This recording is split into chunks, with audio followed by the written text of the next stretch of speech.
Hello, everyone, and welcome to another episode of The Powerful Man Show. I am your host, Doug Holt, with my co-host and founder, Tim, the Powerful Man Matthews. Tim, how you doing, brother? In fact, I'm not. I was going to say very well, but in fact, I'm drained. And here's why. So I just literally speaking with a business owner. I got off the phone, as you know, Doug, a couple of minutes ago. Yep. And this guy spent an hour sharing with me every reason why he had to join the activation method. He's reached a point in his life where his business has started to become quite hollow and empty with the success that he has there. It doesn't land for him. It doesn't mean anything to him. And he spends most of his day worried about what's happening in his marriage because 2 years ago, his wife told him that she no longer loves him. And that's come about partly because for the previous decade or two, he's been so consumed by work, chasing the idea that when he arrives at a certain point professionally, that's when life will become easier. And I asked him, okay, so what might happen for you if nothing changes here? Oh, well, that won't happen, will it? I'm like, oh, okay. Hold on. Well, I mean, it's the same model of thinking that has guys just ignore the warning signs, right? Yep. And this isn't to bash on, man, look, I've been there, I get it. But it's very fresh right now. So anyway, I said, look, let's just entertain the idea for a second. What might happen if nothing changes here? Pause for a second or two, took a deep breath, and he said, well, Tim, honestly, we'll get divorced. And I think that would send me into a very dark place. A place where I don't want to go, and a place that isn't healthy for me as a father or for me as a man.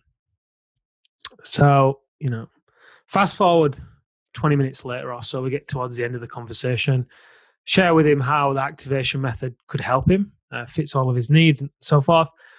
And he ends the call. He actually goes to the point of booking the first strategy session, making the payment, and then right at the very last minute after having a few objections that we were able to talk through because I appreciate his concerns. But once we alleviated all of those, he got to the point of so close to taking action for himself, quite frankly. That's the only person he's taken action for. He steps away from the line and says, look, I've got to speak to my wife about this. At which point, we'd already spoken about this and I said, look, I totally understand where you're coming from with wanting to speak to your wife. Now, you've got two options. You can either go home to your wife, sit her down. I asked him what his wife's name. I won't share what his wife's name is, actually. Go home, sit your wife down and say, hey, what do you think of this? I'm thinking about doing this. What do you think? What do you think? Forcing her in making decisions for him, essentially. Hey, permission. Yep. Or you can sit your wife down, hold her by the hand, look her in the eye, and say, look, I'm sorry for the way I've been showing up for the past 2 years. I've not been the husband that you need me to be. I'm sorry for bringing my work home. I'm sorry for ignoring you. I'm sorry for leaving you to raise the kids. I recognize that it's not good enough. And I've made a decision to join a program specifically for married businessmen, showing them how to grow their business without sacrificing the health, the marriage, or the happiness. And I'm committed to being the best man I can be for me, the best father I can be for our kids, the best leader I can be in my business, and the best husband I can be for you. And just leave it there. So you don't have that conversation to get any response from her. It's not acknowledgement. It's not approval.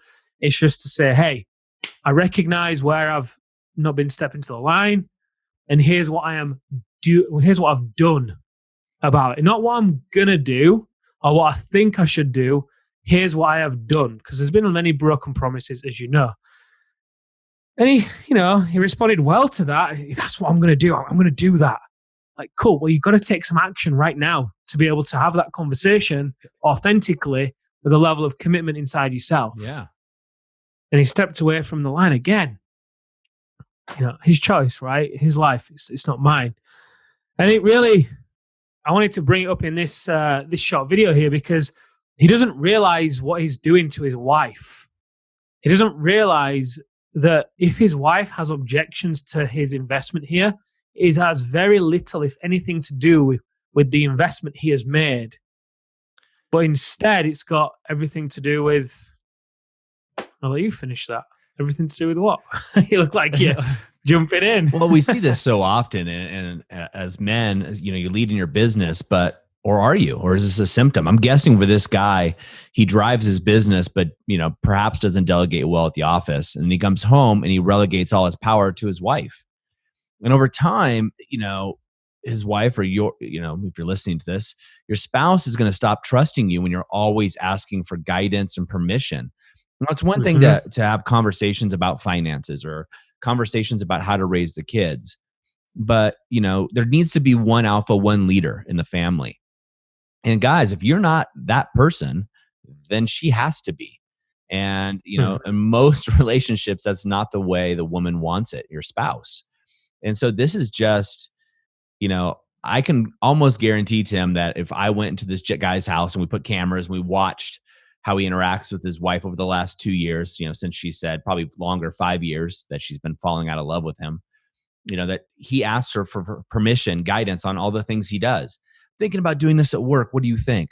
What do you think about doing this with a house or vacation? Never surprising her and taking her out and taking the lead. And this, joining something like the activation method to save his marriage, that he still has to go back and get permission. That's very, akin to a little boy, right? Asking mom, hey, mom, can I go out and play? Hey, mom, can I have a yogurt, or a cookie?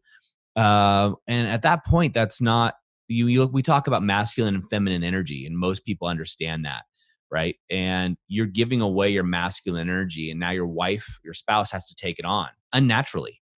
And, she's not going to trust the decisions you're making anymore because you don't trust them. You have to ask for permission. You have to ask for her guidance.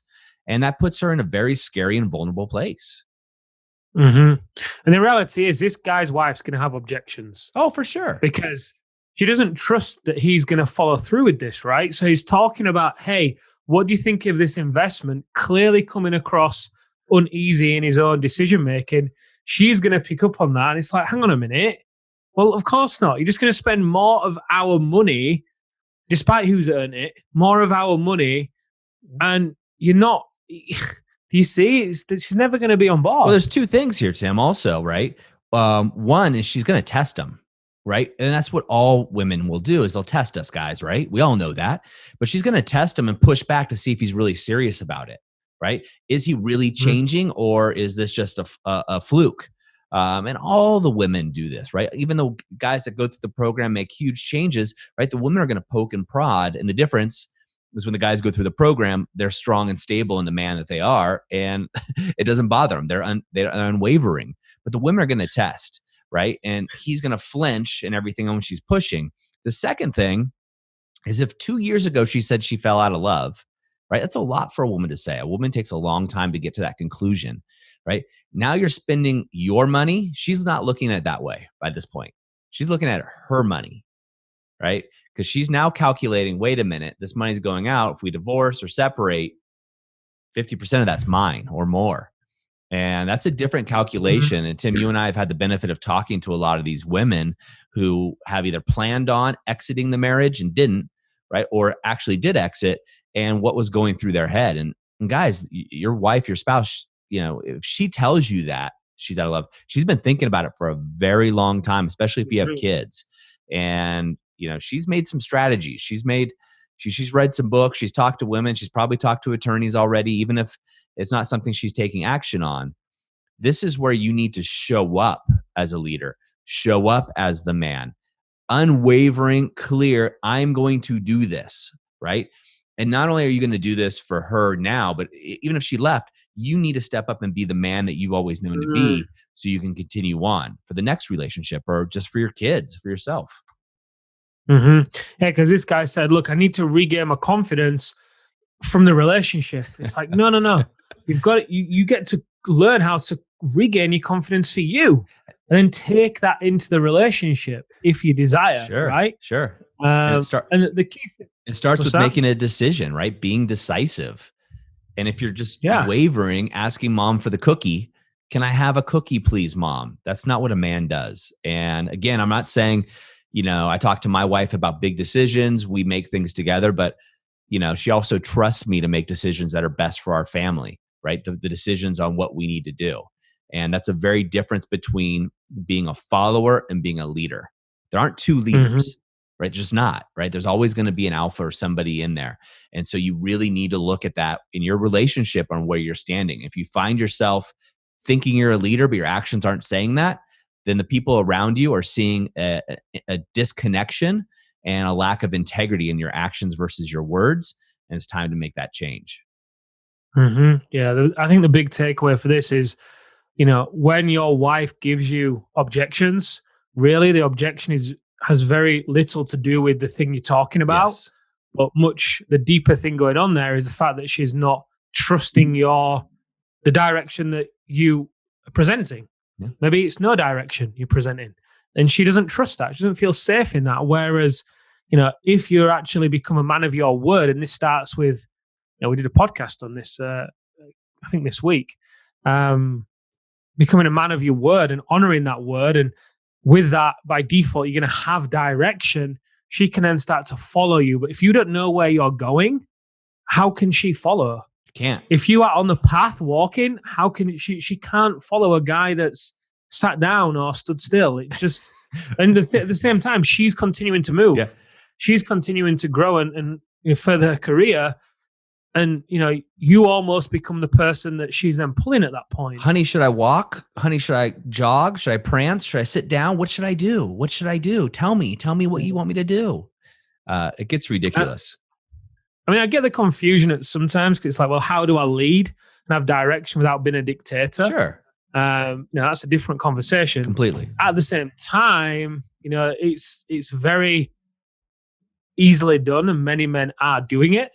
So I'd really, if you're watching this and you have a tendency to turn to the woman in your life as a sounding board or a confidant to help you make decisions, and you wonder why intimacy is starting to decline or there's more arguments than there used to be, then I would really encourage you to examine the level of direction that you're showing up with in your own life. And with that, where are you honoring your word? Or where are you not honoring your word? So guys, if any of this has resonated with you, head over to thealphareset.com.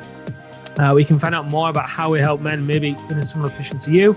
And until next time, Doug, thank you for your brilliance again, and we'll see you next time.